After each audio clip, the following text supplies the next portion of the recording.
அன்பியும் YouTube இல்லந்தோறும் இறைசாட்சி உள்ளந்தோறும் மகிழ்ச்சி. சிறிய அன்பு செயல்களே உலகை மாற்றும். லம்பேதூசாவில் திருப்பலியின் போது மறையுரை வழங்கிய திருத்தந்தை 14ஆம் லியோ அவர்கள் புலம்பெயர்ந்தோரின் துயரங்களை நல்ல சமாரியனின் உவமையோடு இணைத்து சிந்திக்க அழைப்பு விடுத்தார். புலம்பெயர்ந்தோரை மனித மாண்புடன் வரவேற்று பாதுகாப்பது அனைவரின் பொறுப்பு என்றும், இறைவனின் எல்லையற்ற அன்பை வாழ்வில் வெளிப்படுத்தி நம்பிக்கை, விசுவாசம் மற்றும் அன்பில் நிலைத்திருக்குமாறும் அவர் அழைப்பு விடுத்தார். ஜான்ஜிராணி அருளாந்து, வத்திக்கான், ஜூலை 4, சனிக்கிழமையன்று திருத்தந்தை 14ஆம் லியோ அவர்கள் லம்பேதூசா தீவிற்கு மேற்கொண்ட மேய்ப்பணி பயணத்தின் ஒரு பகுதியாக அத்தீவின் சலினா பகுதியில் அமைந்துள்ள அரேனா விளையாட்டு மைதானத்தில் திருப்பலி நிறைவேற்றினார்.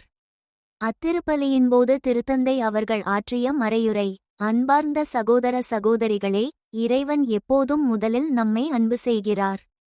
இந்த கடலின் அழகும் இத்தீவின் சிறப்பும் உங்கள் முகங்களில் ஒளிரும் மகிழ்ச்சியும் அவருடைய இலவச அன்பின் வெளிப்பாடுகளாகும். அந்த அன்பே நம்மை முன்னின்று வழிநடத்துகிறது, நம்மை சூழ்ந்து காக்கிறது, ஒன்றிணைக்கிறது. திருத்தந்தை பிரான்சிஸ் அவர்கள் 2013ஆம் ஆண்டு முதன்முறையாக லம்பேதூசாவிற்கு வந்த வழியில் நானும் இன்று உங்களிடையே வருவதற்கு கிடைத்த வாய்ப்பிற்காக ஆண்டவருக்கு நன்றி செலுத்துகிறேன். நல்ல சமாரியனின் உவமை இன்று நம்முடைய வாழ்வில் மீண்டும் ஒலிக்கிறது. ஜெருசலேமிலிருந்து எரிகோவுக்கு செல்லும் ஆபத்தான பாதையைப் போல லம்பேதூசாவும் லினோசாவும் இன்று ஆயிரக்கணக்கான புலம்பெயர்ந்தோர் உயிரை பணயம் வைத்து கடந்து செல்லும் பாதையாக மாறியுள்ளன. பலர் கடலில் உயிரிழந்துள்ளனர், பலர் அனைத்தையும் இழந்து இக்கரையை அடைந்துள்ளனர். அவர்களை காணும் தருணம் எந்த கருத்தியலையும் விட மனிதநேயத்துடன் அவர்களுக்கு அருகில் நிற்குமாறு நம்மை அழைக்கிறது.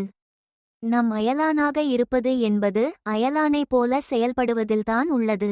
லம்பேதூசா மக்களே, நீங்கள் வெளிப்படுத்திய ஒற்றுமை மற்றும் இரக்க உணர்விற்காக உங்களுக்கு என் இதயபூர்வமான நன்றியை தெரிவிக்கிறேன். தன்னார்வத் தொண்டர்கள், கடலோர காவல்படை, உள்ளாட்சி நிர்வாகங்கள், மருத்துவர்கள், கல்வியாளர்கள், அருள்பணியாளர்கள், துறவியர் மற்றும் மனிதநேய பணியில் ஈடுபட்ட அனைவருக்கும் என் நன்றிகள்.